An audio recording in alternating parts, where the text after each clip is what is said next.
Zdaj pa imamo tudi eno strastno gospo, Tanjo Možina, našo sodelavko Andragoškega centra, ki strastno in predano dela na področju kakovosti, profesionalizacije in bo seveda spregovorila tudi o tem in o tej spremenjeni situaciji, ki jo imamo zaradi covida, zaradi prehoda na izobraževanje nadaljavo, kako kljub temu še zagotavljati kakovost in to standardi kakovosti. Izvoli.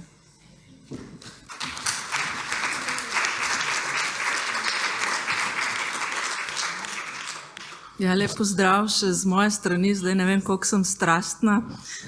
Bolj sem zadnje dni razmišljala, če ob teh vseh spremembah, o katerih se zdaj pogovarjamo, nisem jaz nekakšna sila kontinuitete, ker že tretje leto zapored v bistvu vas nagovarjam na isto temo. Ampak včasih je dobro tudi to, da v bistvu neke stvari, o katerih razmišljamo tako, da se tudi razvijajo. Mi je v čast zdaj stati tukaj za Katarino, moram to povedati. Se mi zdi, da sem ji včeraj že malo omenila, da se me je dotaknilo, kaj je povedala o ACS-ju, če že letos praznujemo 30-letnico na našem andragoškem kolokviju. Včasih je dobro, da te reflektira nekdo drug, ker se potem res zamisliš, kakšna je bila ta naša pot. Osebno pa se jaz vedno od nje učim, ker zgledom, tudi danes je bilo tako, pokaže vedno znova, kaj je to biti izobraževalec odraslih, po stroki, pa tudi po etičnosti in kako takrat, ko si pri javni besedi, v bistvu povedati in opozoriti tudi na tisto, kar bi marsikdo želel kar malo nekam potisniti in pozabiti. In se mi zdi, da je to vedno znova tudi en tak opomin za vse nas, ki delamo tukaj v Sloveniji na tem področju, kakšna je ta takšna drža izobraževalca odraslih, pa ni važno, na kakšni ravni delujemo. Zdaj res moj prispevek je namenjen temu, da vam predstavim vsebino publikacije, ki bo izšla ravno v teh dneh po praznikih in je namenjena enemu prvemu poskusu oblikovanja standardov in kazalnikov izobraževanja nadaljavo, tudi kombiniranega in hibridnega izobraževanja. Moram reči, da smo šli z eno precejšno spoštljivostjo v to, zato ker seveda zdaj smo med covidom vsi dobili izkušnjo in to na en zelo poseben način, kaj so te oblike izobraževanja, hkrati pa, in imeli smo jih nekaj tudi že prej, ampak vendarle ne še prav zelo veliko. Katarina je govorila o profesionalizaciji in tudi o nevarnosti tega, da jo izgubimo. Zdaj vsi smo videli ta 2 dni, kaj pomeni to, da se srečamo v živo in mislim, da smo med covidom vsi tudi dojeli, da si kaj drugega za tisto, kar je temelj našega dela, tudi v prihodnje ne želimo. So pa te evalvacije, jaz imam tukaj 3 na sliki, ki smo jih mi ves čas delali, tudi pokazali, da res, če teh oblik izobraževanja ne izvajamo kakovostno ali pa ne razmišljamo o tistih odraslih, ki naj bi jih z njimi dosegli, na njihovih značilnosti, lahko Katarina je na to tudi opozorila, če razmišljamo samo o IKT orodjih, o digitalizaciji, v bistvu prispevamo k temu, da bo ta razkorak med tistimi, ki so vključeni in tistimi, ki niso vključeni, samo še večji, ampak so tudi naše evalvacije pokazale med covidom to zanimivost, pa se smo vedeli to že prej, da za določene skupine ljudi ali pa za razmere, ki so bile, je pomenilo to, da smo se vsaj s pomočjo tehnologije uspeli povezati, uspeli družiti, tudi vključenost, ker bi marsikdo bil sicer v tem obdobju izključen. In to je ta strokovnost, ta profesionalizacija, ker so pa bila opozorila v tem času, da zdaj kar vsemu rečemo izobraževanje nadaljavo, torej da moramo imeti neke standarde kakovosti, ker če se odločimo, med covidom smo bili na nek način potisnjeni to, ampak če se odločimo v našo redno ponudbo dati te oblike izobraževanja, potem je naša odgovornost in naša dolžnost, da udeleženci dobijo enako storitev, kot bi jo dobili v naši predavalnici ali pa vsaj zelo dober približek tega. Sicer je bolje in tudi bolj pravično do naših udeležencev, da se tega ne gremo. In to so bili v bistvu te neka izhodišča, ki smo jih imeli, da vendar en prvi premislek tak tudi bolj sistematičen o tem, kaj vse treba zagotoviti, če se bomo pa te oblike šli, opravimo. Zdaj, zelo res so nam prišle prav vse to, kar ste vi sporočali med covidom. Včeraj smo se pogovarjali o tem, da je morda ta čas med pandemijo bil za nas tudi res travmatična izkušnja in ko smo mi delali te evalvacije, smo en del tega tudi zaznali. Tisti, ki ste brali ta drugo evalvacijo, noter je ena slikca, kjer smo poskušali iz vaših, mi smo vas spraševali ne samo o tem, kako ste organizirali izobraževanje, ampak tudi o vašem doživljanju. In tam se je marsikaj pokazalo, zato smo tudi to tretjo publikacijo doživljanje izobraževalcev odraslih med pandemijo pripravili tako, da smo uporabili metodo zgodbe, ki se pravzaprav uporablja tudi v terapiji, tudi zato, da ubesedimo in na nek način refleksiramo in s tem tudi predelamo izkušnjo, ki je lahko tudi travmatična. Tako da to je bil eno zelo pomembno izhodišče, ki smo ga imeli.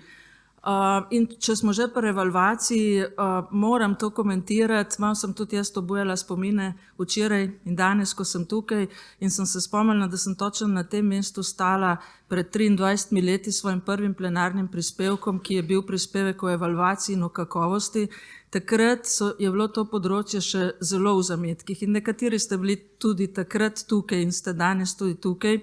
Ko sem vas včeraj poslušala, vaše prispevke, sva se s kolegico Jasmino nekajkrat prav tako sva si prišepali na poglej, ne samo kaj so vse izvajali med pandemijo nadaljavo in je bilo povezano z zdravjem, vsi imajo tudi evalvacije, vsi so redno imeli spremljave, vsi ste spremljali, vsi ste reflektirali in sproti že izboljševali vaše delo in tako, moram čisto osebno reči, da mi je bilo toplo pri srcu, če razmišljam o naši skupni stroki. Nismo si takrat verjetno mislili, da bo ta naš Poki, ki je tukaj zdaj na novi publikaciji enkrat mogel tudi sam stopiti v virtualni prostor, pač to se je zgodilo. Ta publikacija, avtorji smo trije, tako kot smo bili avtorji, spremljali že vse te evalvacije, poleg mene, še ena naša upokojena sodelavka, Sonja Klemenčič, ki je bila na ACS-ju tudi dolga leta vodja razvoja in še vedno zelo tvorno sodeluje z nami. Kolega Marko Radovan iz Filozofske fakultete, iz Univerze v Ljubljani, iz oddelka za pedagogiko in andragogiko. Da bi res poskušali zajeti, kar se da strokovno to tematiko, smo si seveda pomagali tudi z drugimi strokovnjaki, veliko smo se posvetovali, tu imam napisano samo nekaj temeljnih, bilo jih je še veliko več. Dr. Jana Javornik, tudi jo večinoma vsi poznate, deluje že dolga leta v Veliki Britaniji na Univerzi v Leedsu. Ona je sodelovala isti čas, ko smo mi to publikacijo pripravljali tudi na visokem šolstvu, kjer so pripravljali smernice za hibridno izobraževanje, tako da smo se že sproti poskušali tudi uskladiti glede terminologije. Nismo mogli mimo znanja, ki so si ga v vseh teh letih pridobili na Dobi, ki vendarle je temeljna osrednja inštitucija za izobraževanje nadaljavo, vsa ta leta že bila v Sloveniji, tako da smo se posvetovali tudi z njihovo direktorico Jasno Dobinko Baloh, predvsem pri nekaterih strateških stvareh, vidikih, ki jih je treba razrešiti, če izvajamo te oblike izobraževanja. Ko je šlo za IKT orodja, kako jih umeščati v izobraževalni proces, nam je veliko že pri samih opredelitvah pomagal kolega Radovan Kranjc iz Zavoda za šolstvo, tudi iz recenzije, ki nam jo je pripravila Mateja Brejc, ki zdaj dela na Dobi, sicer pa jo poznamo vsi kot dolgoletno strokovnjakinjo na področju kakovosti. Smo si veliko pomagali, da smo še malo poskušali sčistiti predvsem nekatere pojme, razumevanje tega, teh novih oblik izobraževanja. In seveda jaz to vedno povem, veliko smo se posvetovali tudi z našimi svetovalci za kakovost, nekaj vas je danes tudi tukaj, nekaj vas mogoče spremlja nadaljavo. To, da imamo to vez med prakso in med nami, ki potem na nacionalni ravni poskušamo tudi te vaše izkušnje na nek način sistemizirati, se je med covidom pokazalo še res toliko bolj dragoceno, kot smo vedeli že prej. Tako da vse to skupaj je potem rezultiralo v tej publikaciji, ki jo bomo v tiskani verziji, seveda tako kot ste že navajeni vsem tem našim temeljnim mrežam tudi poslali, bo pa tudi spletna različica dostopna vsem. Zdaj, kaj je vsebina? Prav veliko časa nima, mogoče me bo Zvonka že malo prej tudi ustavila. Na kratko jo bom predstavila, potem je seveda treba pač publikacijo vzeti v roke. Jaz vedno rečem, zdaj že veste, tisti, ki delate v tem našem sistemu kakovosti, da te naše zbirke, kazalniki seveda niso romani, v bistvu imaš jo na mizi, uporabiš jo takrat, ko pač se usmeriš v neko področje.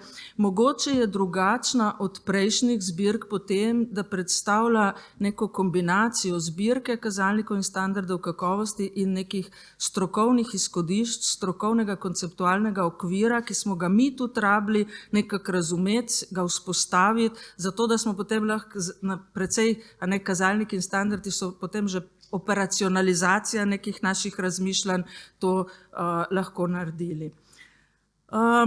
Kaj smo vključili v zbirko? Zdaj, v tem času med covidom smo se mi mogli na hitro naučiti uporabljati zelo različne termine in tudi vidimo med sabo, ko se pogovarjamo, da jih včasih tudi še malo mešamo, da jih en razume malo tako, malo drugače. Zato smo se odločili, da bomo poskušali en tak naš prispevek stroki dati k temu, da bomo opredelili, kaj mislimo z izobraževanjem nadaljavo, s kombiniranim izobraževanjem in s hibridnim izobraževanjem, in zato so potem tudi opredeljeni standardi in kazalniki kakovosti.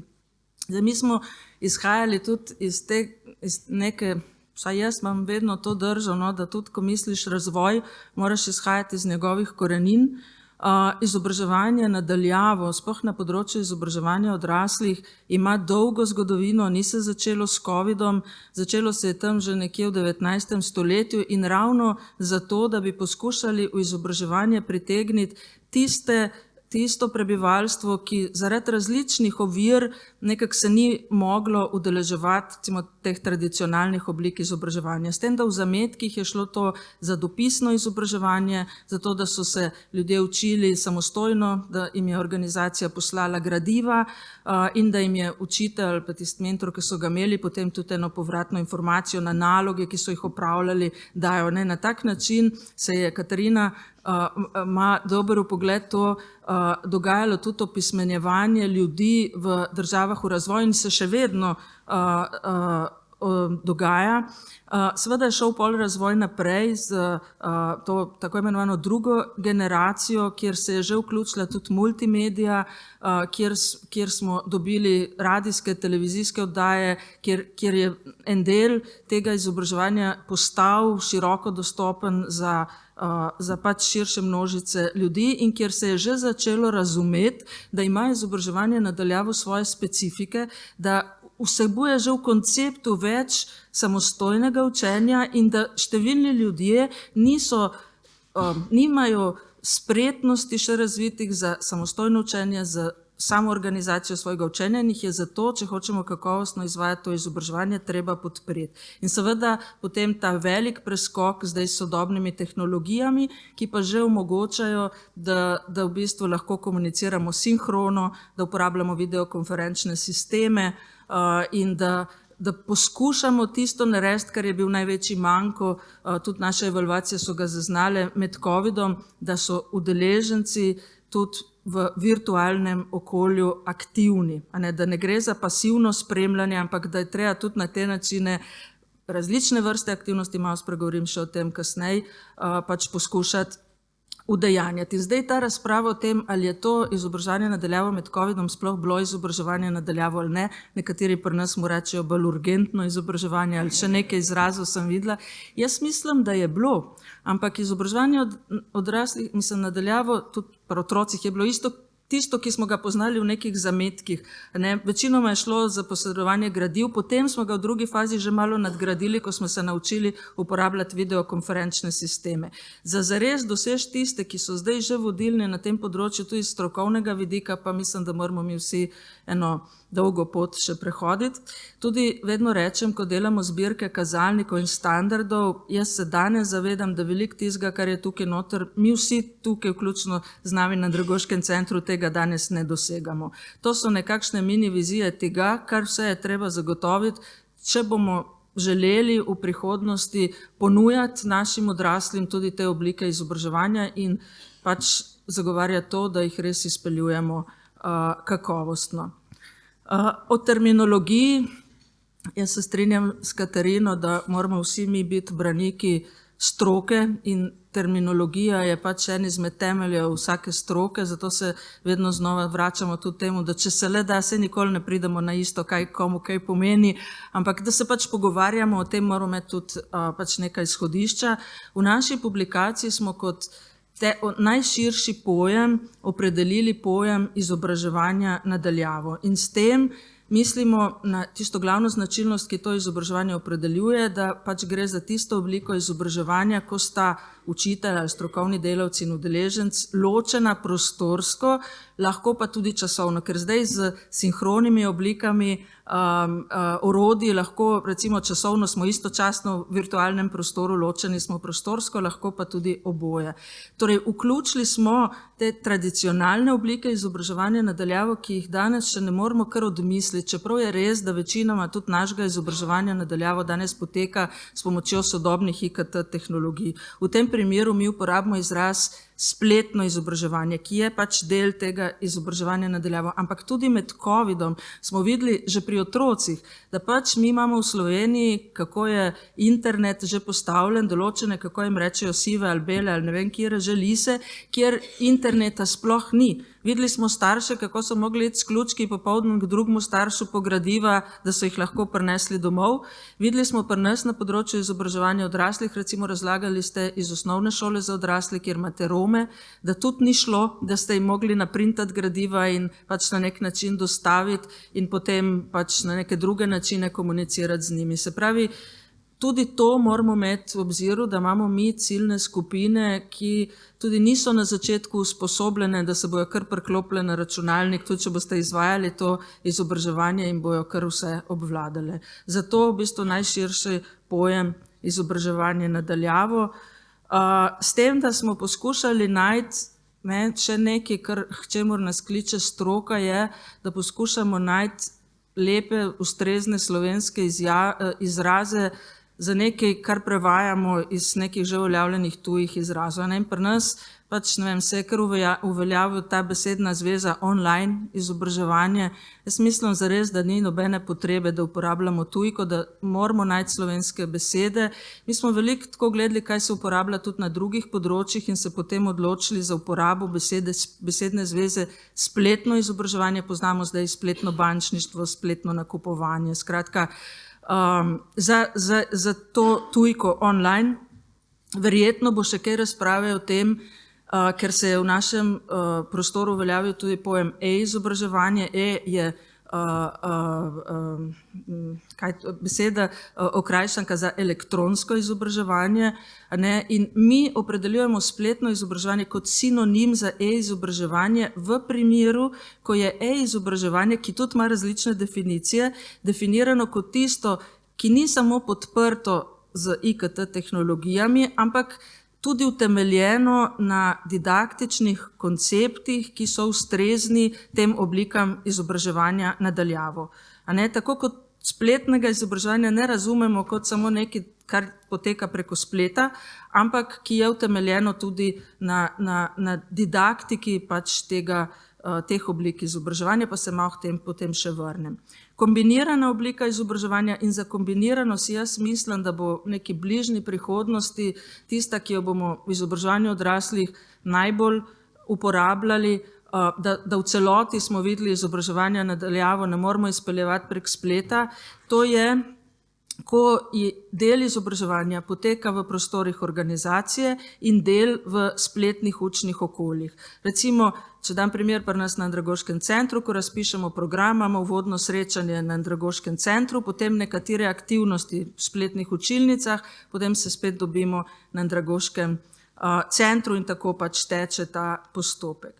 No, in potem najnovejši izraz ali oblika, ki smo ga zdaj med covidom bolj nekako privzeli, je hibridno.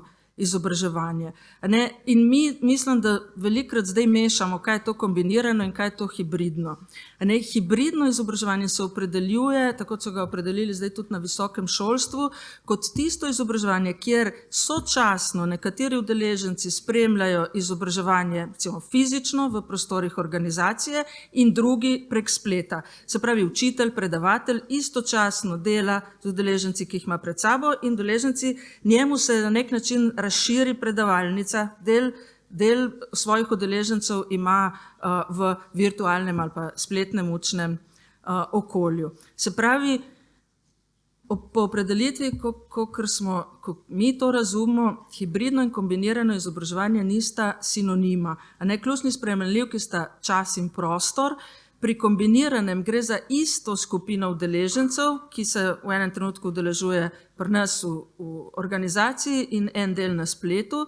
Pri hibridnem izobraževanju pa gre za to, da isti udeleženci pač si izberejo na nek način, potem ko organizacija že ima tako ponudbo, ali bojo prišli v prostore organizacijo, v predavalnico fizično, ali pa bojo to spremljali in bili tudi aktivno udeleženi v tem prek spleta. Recimo ta današnji dogodek ima ene dobre že zametke hibridnega izobraževanja.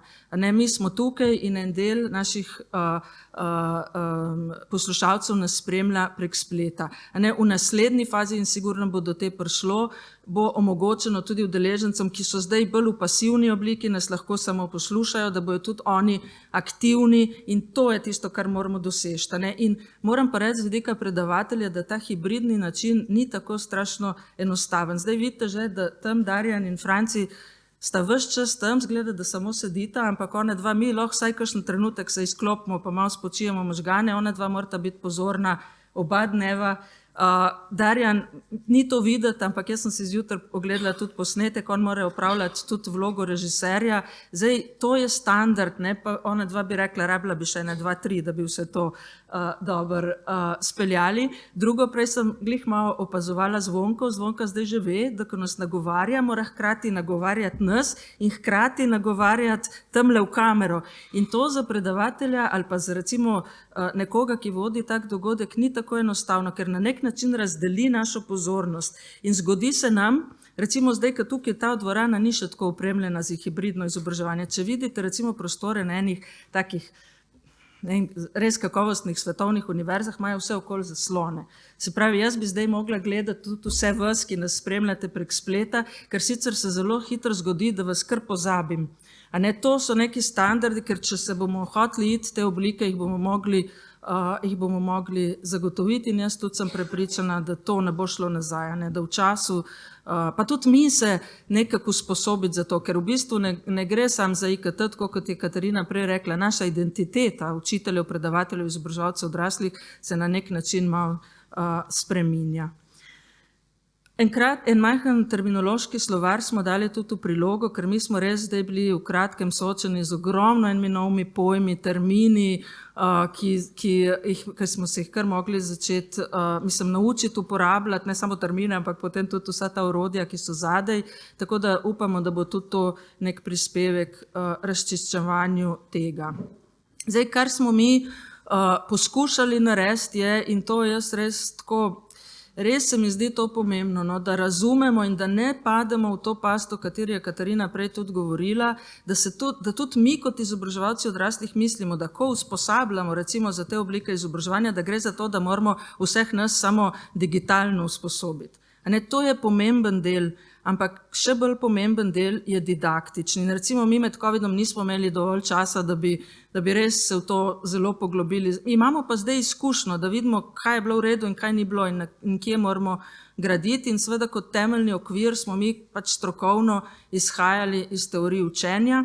Nismo hoteli to pasti, da tisto, kar so nove teorije učenja, tisto je zdaj, kar je in, tisto, kar so recimo že neke tradicionalne, niso več pomembne, ni res to. Pomembno je, da mi kot izobraževalci vemo, kaj je temelj recimo nekega izobraževalnega procesa glede na cilje, ki jih moramo doseči, in da znamo kombinirati tudi te teoretske nastavke med seboj. Tako da temu damo pozornost v publikaciji.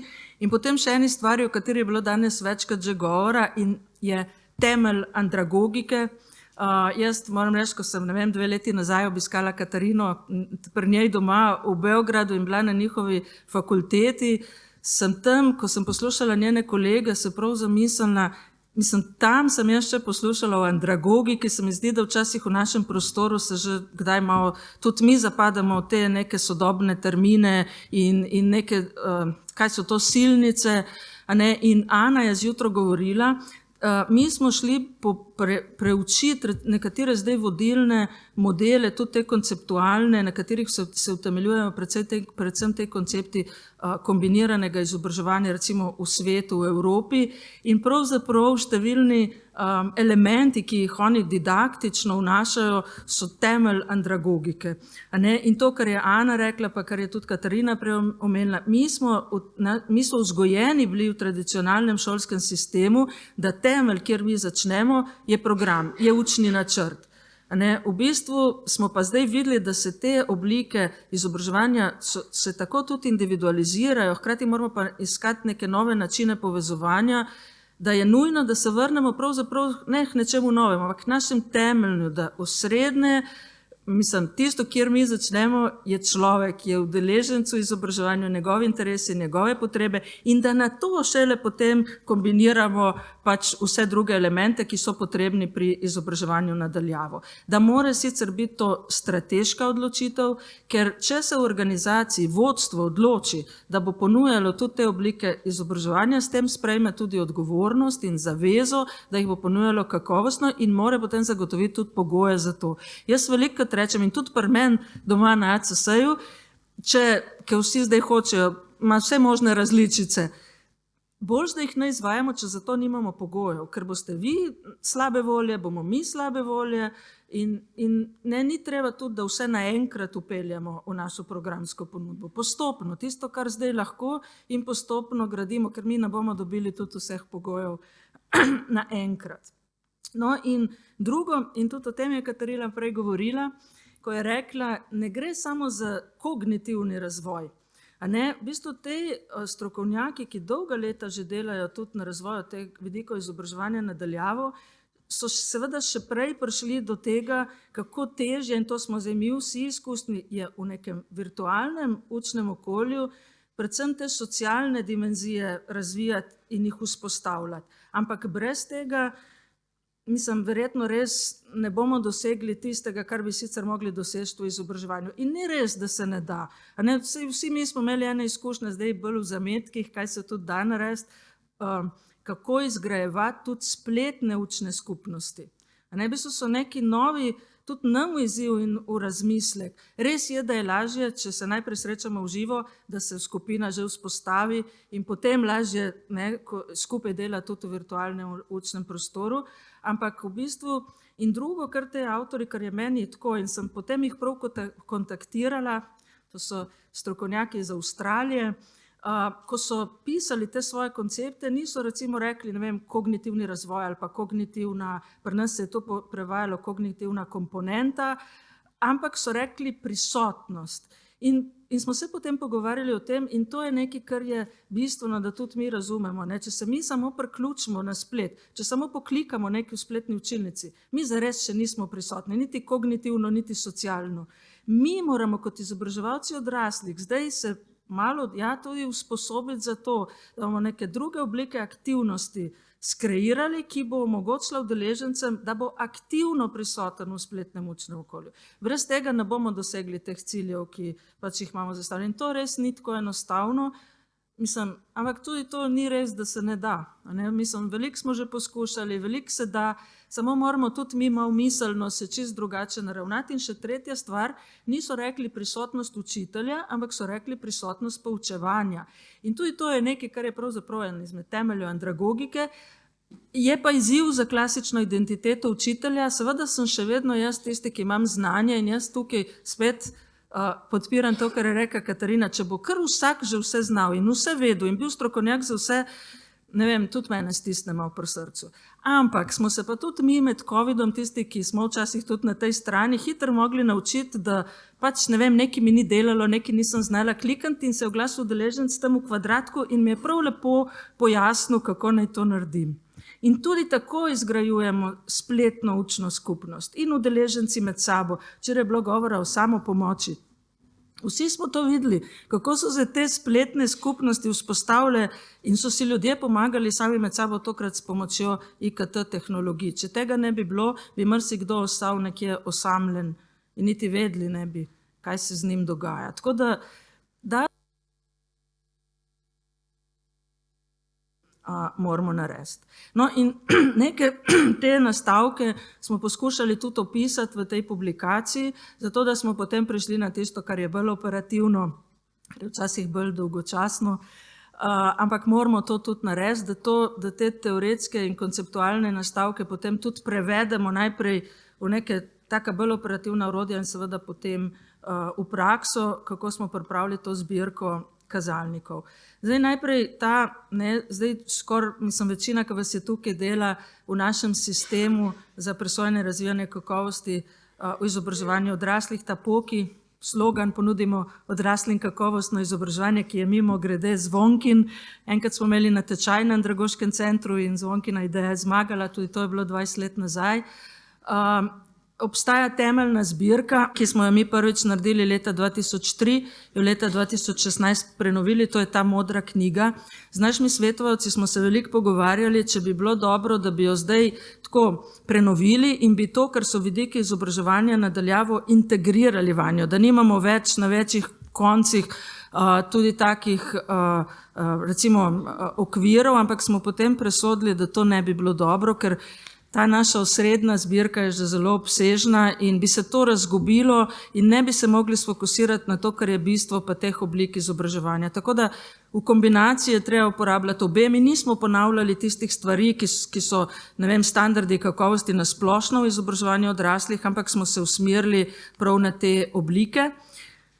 Pustili smo zato tudi to, na kar ste tudi vi že navajani, kako smo opredelili temeljna področja kakovosti, o katerih moramo misliti v izobraževalni organizaciji. Samo na 2 mestih smo 2 področji združili, se nam je zdelo v tem primeru to primerno, ampak vsa ta področja smo reflektirali z vidika, kaj je treba zagotoviti, če izvajamo izobraževanje v celoti nadaljavo, kombinirano ali hibridno. Tako da sam znate razumeti, kako je miselno na nek način sestavljena ta zbirka in vsako področje, in to je tudi majhna razlika od tiste temeljne zbirke, je strukturirano tako, da je na začetku najprej nek tak vsebinski, konceptualni okvir, izhodišče, potem so prikazani standardi, kazalniki in merila kakovosti in potem je še en sklop priporočil, nekih idej, ki smo jih tudi zbrali iz tega, kar smo zdaj skupaj živeli te 2-3 leta, ki so v bistvu neke ideje, kako kakšno stvar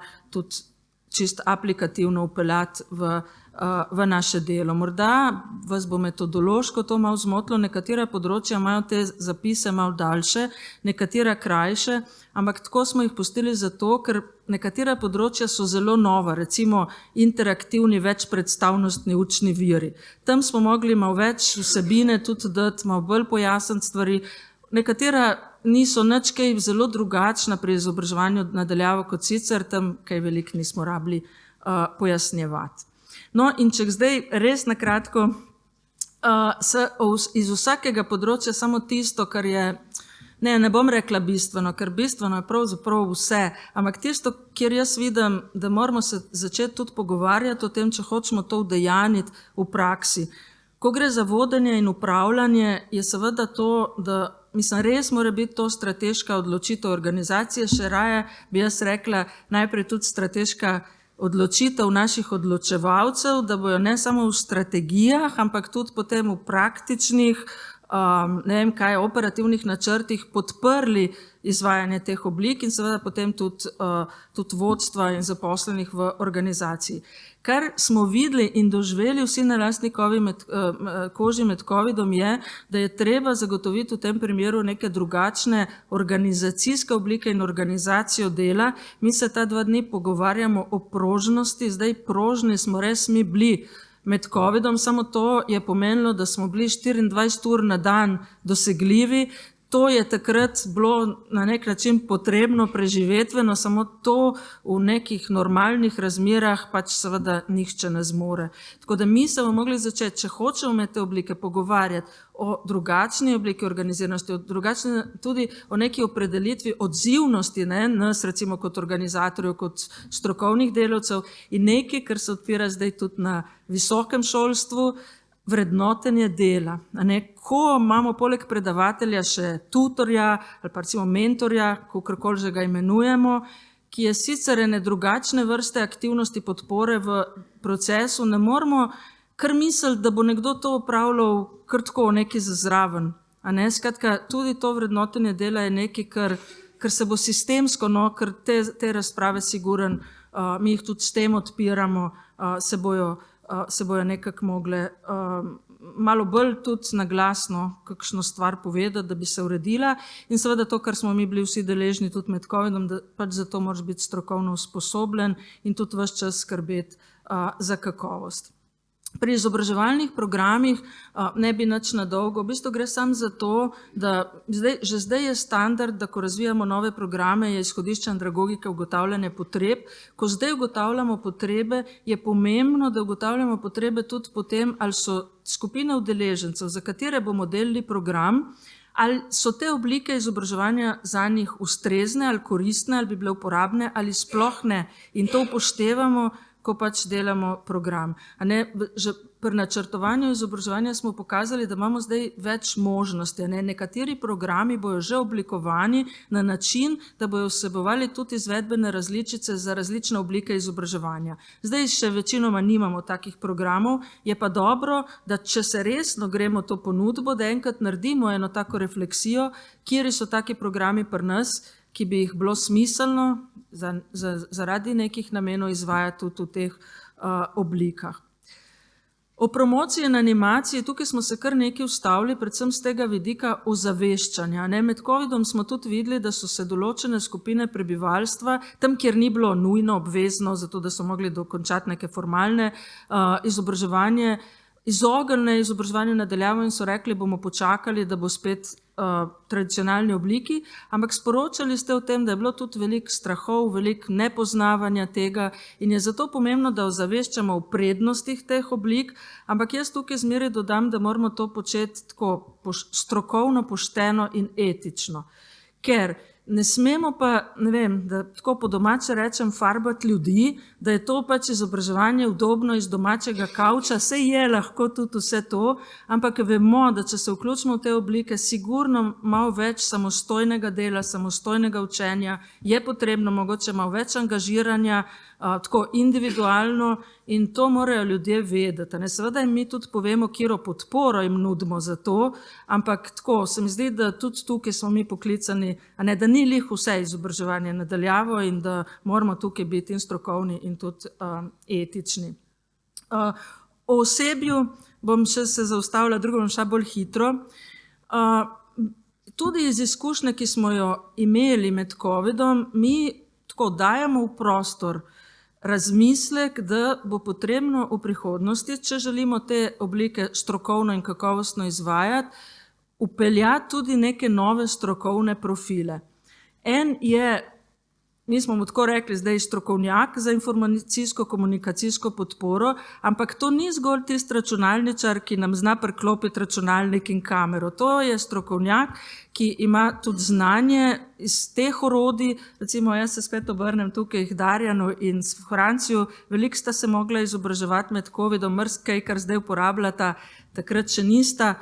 Skratka, to so ljudje, ki imajo znanje, da lahko tudi nam svetujejo, kaj je tisto, kar lahko uporabimo.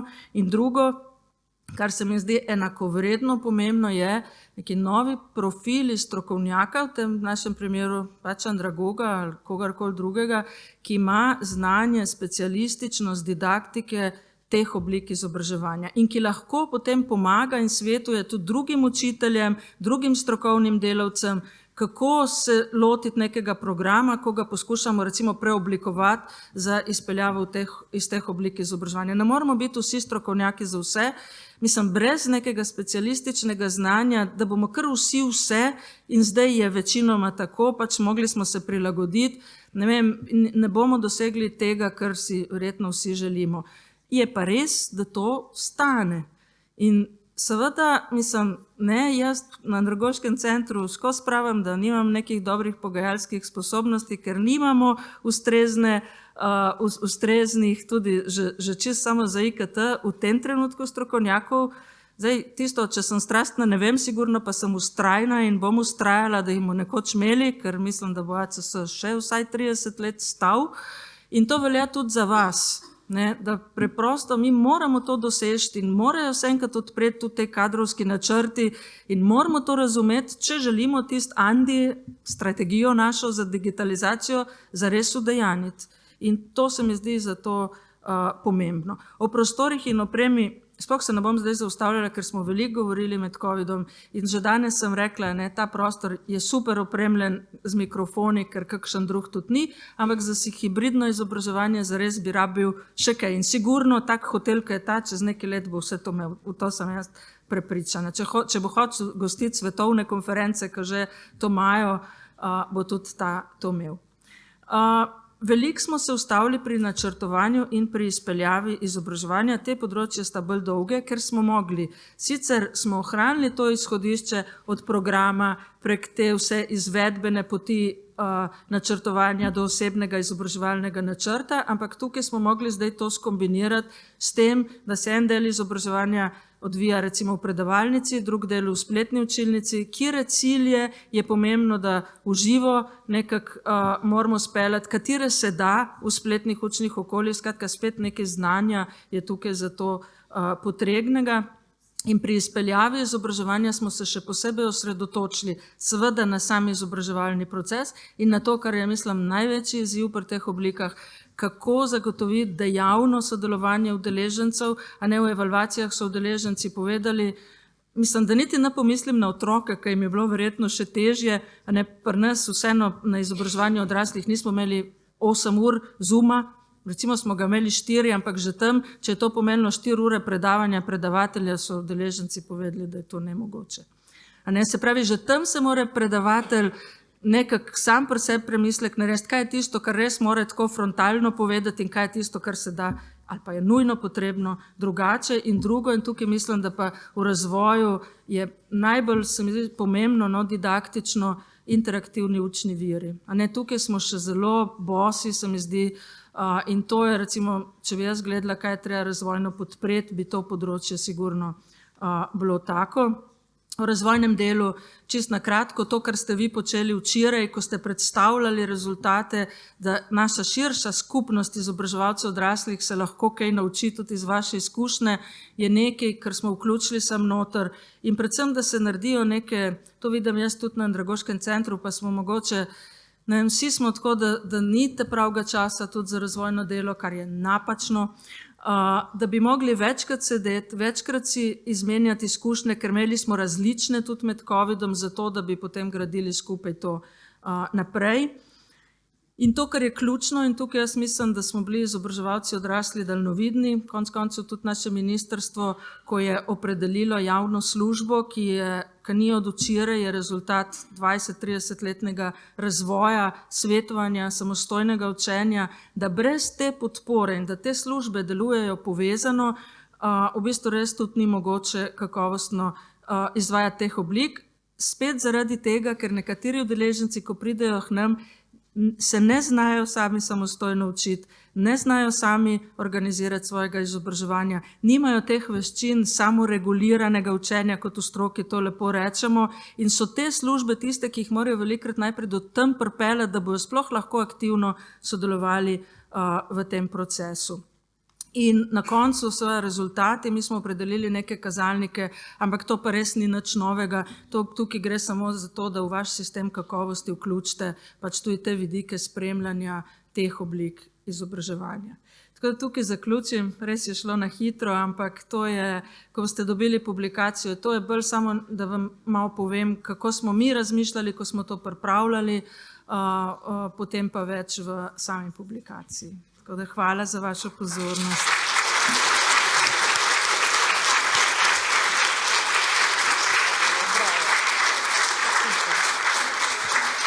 Ja, mogoče bo še kaj. Najlepša hvala Tanji, je strastna, se strinjate z mano, a ne? In vztrajna tudi in verjamem, da bo delala še velike premike skupaj z vami na tem področju. Obljubili smo ji 45 minut in je dobila to, ker je vsebina dragocena in zares kompleksna in vsi nestrpno čakamo tole publikacijo. Bi kdo želel morda še kaj pripomniti? Čisto na kratko? Ja, izvoli. Ja, hvala. Janez Damjan CPI, eno vprašanje. A ste pri vsem tem naredili kakšno oceno, kakšna bi mogla biti minimalna velikost izobraževalne organizacije, da bi lahko nudila minimalni standard kakovosti? Ker to ne morejo ne more to delati Ljudska univerza s 3 zaposlenimi, ne? Jaz mislim, da je te standarde treba pač prilagoditi razmeram ali pa velikosti, če tako rečem, izobraževalne organizacije. Ena zelo majhna organizacija nikoli ne bo mogla verjetno izvajati vseh teh 3 oblik izobraževanja. In jaz tako po oceni bi tudi rekla, da bojo redke organizacije v Sloveniji, ki bojo šle to pot, recimo kot je šla Doba, da bojo popolnoma specializirane samo za izobraževanje nadaljavo. Oni pač so premisleni in tudi ciljne skupine, ki se k njim vključujejo, so take, ki v bistvu jim ustreza ta oblika izobraževanja. A ne, za večino organizacij jaz si mislim, da bo šel razvoj pač v te kombinirane oblike in tudi tukaj, mislim, jaz bi obrnila vprašanje, ne, vprašanje v smislu, kaj vseeno taka organizacija, tudi če je majhna, rabi, da bo vsaj kombinirano izobraževanje lahko izvajalo ali pa tudi hibridne oblike. Jaz vam recimo dam primer, ko mi sicer zdaj na Andragoškem centru kombinirano obliko izvajamo, ampak med covidom smo imeli primere, ko so bili ljudje v karanteni, so bili zdravi. Mi smo imeli usposabljanje, ki je bilo za njih obvezno, recimo za svetovalce, da lahko upravljajo svoje dejavnosti in oni so nas prosili in to bo počasi postal standard, ker so se ljudje na to navadili. Omogočite nam, da lahko to hibridno spremljamo od doma. Mi smo sicer, zato ker smo vedeli, da je bilo to, ker če ne bi jim zaprli pot v njihovo delo, smo jim to omogočili, ampak se zavedam, da v tistem trenutku ne na ustrezni ravni kakovosti. Tisto je bilo bolj za silo. Zdaj se tudi na Andragoškem centru v teh dneh malo opremljamo, da bo oprema malo boljša, še vedno ne bo taka, ki jo ima ena svetovna velika univerza, ampak v to smer bo moglo iti, ampak to pomeni, mislim, jaz ne pristajam na to, da zdaj s temi kadri, ki jih imamo, mi preprosto rabimo več kadrov in enkrat bomo mogli do tega priti, ali bomo pa mogli reči, mi teh oblik ne bomo izvajali. Mislim, vse ostalo lahko je, ma ni kakovostno. Ni mogoče. In to je tudi ubran vsem tukaj organizatorjem izobraževanja, ki sem jih jaz spremljala zadnje 2-3 leta, kaj vse so mogli početi, ker so postali kar vse. Oni so mogli obvladati IKT, oni so mogli organizirati izobraževanje, oni so mogli dajati podporo udeležencem. Ni mogoče to kakovostno. Torej, ali bomo okrepili te kadrovske strukture, ali pa pač bomo rekli, kar pa načeloma tudi mi težko si to privoščimo, danes reči, tega pač ne bomo imeli. Tako da jaz mislim, da s pogovorom bomo mogli priti do tega, seveda, kaj je optimalno, to je odločitev vodstva organizacije, jaz mislim, da je dovolj odgovorno, da ve in da potem se tudi vsak direktor bori za pogoje, ne, tudi moja direktorica, jaz me posluša, ne, pa ve, pa pač, ne, česa ni uspela zagotoviti, pa enkrat bo, ker tudi naša direktorica je strastna, mimogrede. Enkrat bo.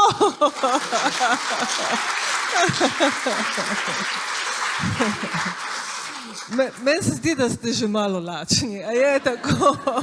Predvsem pa željni druženja, da nadaljujemo s tem sproščenim načinom, tako da izvolite, en prigrizek vas čaka. Popoldne se dobimo tukaj.